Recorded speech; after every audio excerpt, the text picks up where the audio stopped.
Good morning बच्चों, CCL school में आपका हार्दिक स्वागत है। आज हम कक्षा 11 विषय BA चैप्टर 5 धनता की व्यवस्था के स्वरूप भाग नंबर 1 के बारे में चर्चा करेंगे। आज का हमारा पॉइंट है साझेदारी के लाभ। साझेदार का अर्थ अगली बार वीडियो में हमने अच्छी तरह से समझ लिया है, उसके लक्षण भी समझ लिए। अब इस वीडियो में साझेदारी के लाभ क्या क्या होते हैं। साझेदारी के लाभ में कुल 11 पॉइंट है। सबसे पहला पॉइंट, सरल एवं मित्र व्यवधि स्थापना विधि। साझेदारी पीढ़ी की स्थापना विधि सरल एवं मित्र व्यवधि है। स्थापना विधि के लिए कोई विशेष कानूनी विधि से गुजरना नहीं पड़ता। कानून के अनुसार साझेदारी पीढ़ी का पंजीकरण करवाना अन्याय नहीं बल्कि हितकारी होता है। दूसरा पॉइंट, कार्यक्षम संचालन। व्यक्तिगत मालिकी की तुलना में साझेदारी पीढ़ी में एक से अधिक व्यक्ति होने से उनके विशिष्ट ज्ञान, बुद्धि, योग्यता और अनुभव का लाभ पीढ़ी को प्राप्त होता है। धंधे का संचालन साझेदार के हाथ में ही होने के कारण वे संचालन में विशेष रुचि तथा सावधानी रखते हैं। साझेदार का कर्मचारियों पर प्रत्यक्ष नियंत्रण होने से पीढ़ी का कार्यक्षम संचालन होता है। तीसरा पॉइंट, साख में वृद्धि।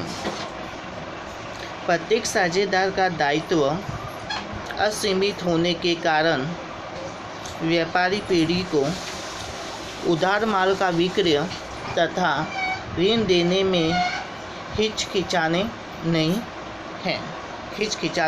नहीं हैं। लेनदार अपना ऋण किसी भी साझेदार की व्यक्तिगत संपत्ति से वसूल कर सकता है।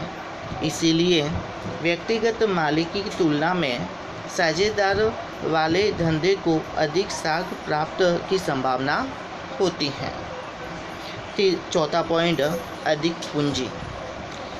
साझेदारी संस्था में 2 या 2 से अधिक साझेदार होने से अधिक पूंजी प्राप्त की जा सकती हैं। भविष्य में धंधा विकसित हो तो अधिक पूंजी की आवश्यकता हो तो नए साझेदार को प्रवेश देकर अधिक पूंजी प्राप्त की जा सकती है, क्योंकि साझेदार संस्था में 2 या 2 से अधिक ही व्यक्ति होते हैं। पांचवा पॉइंट, सम विभाजन का लाभ।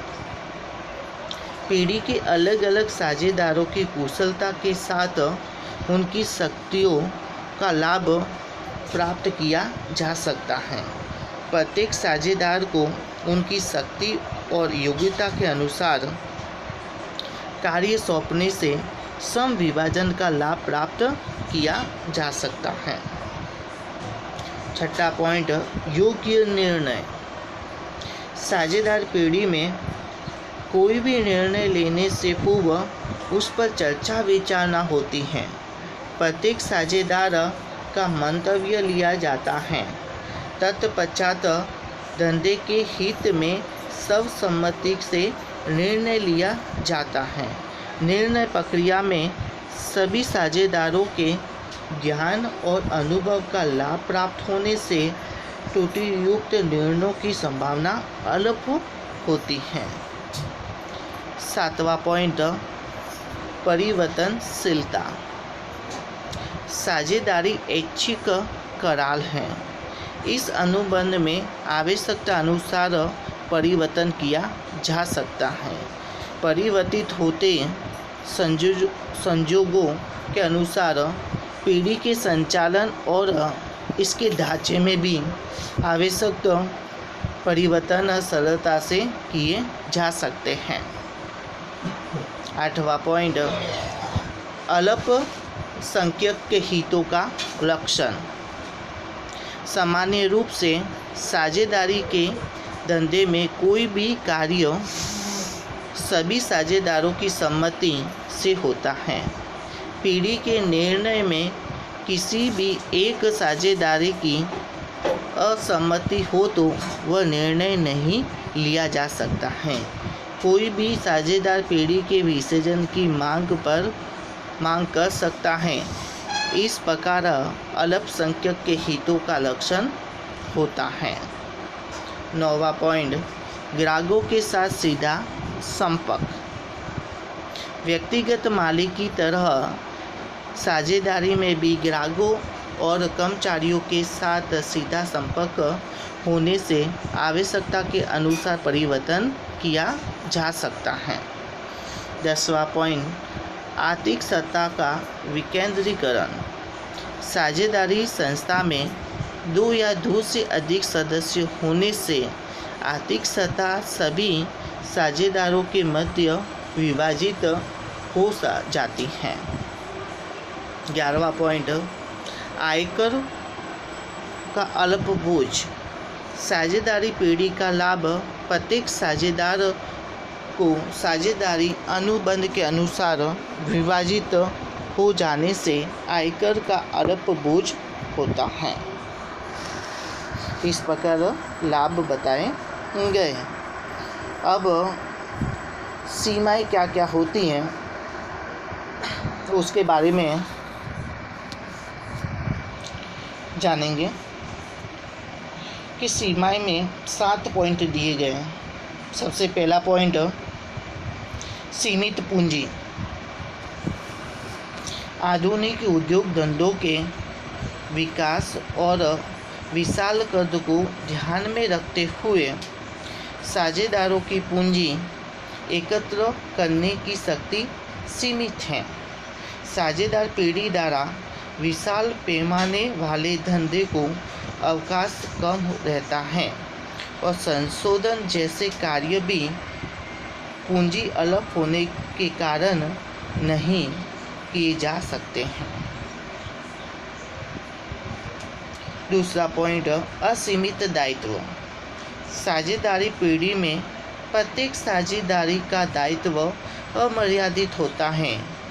किसी एक के द्वारा पीढ़ी की ओर से किए गए कार्य के लिए सभी साझेदार उत्तरदायी होते हैं। पीढ़ी का ऋण चुकाने के लिए पीढ़ी की संपत्ति पूरी न हो, ऐसे संजोगों में साझेदारों को अपनी निजी संपत्ति बेचकर भी ऋण चुकाना पड़ता है। तीसरा पॉइंट, मतभेद की संभावना। मतभेद और कलह की संभावना होती है। साझेदारों में जब तक एकता और सुमेल हो तब तक संचालन सुव्यवस्थित रूप से होता है। साझेदारों के मध्य कलह और फूट हो तो मतभेद की संभावनाएं होती हैं। चौथा पॉइंट, रहस्यों को बनाए रखना कठिन।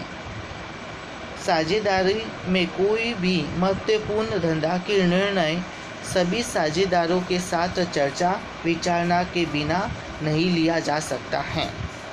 साझेदारों के साथ चर्चा विचारणा के कारण धंधे के रहस्यों को प्रभावक रूप से बनाए रखना कठिन होता है।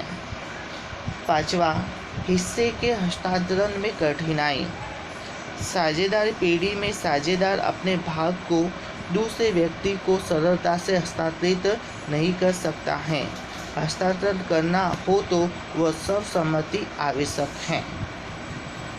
छठा पॉइंट, निर्णयों में विलंब। नियम अनुसार प्रत्येक साझेदार पीढ़ी के संचालन में भाग ले सकता है। साझेदारों में आंतरिक कलह के कारण निर्णय लेने में विलंब होता है। जिससे संचालन की दुर्दशा होती है।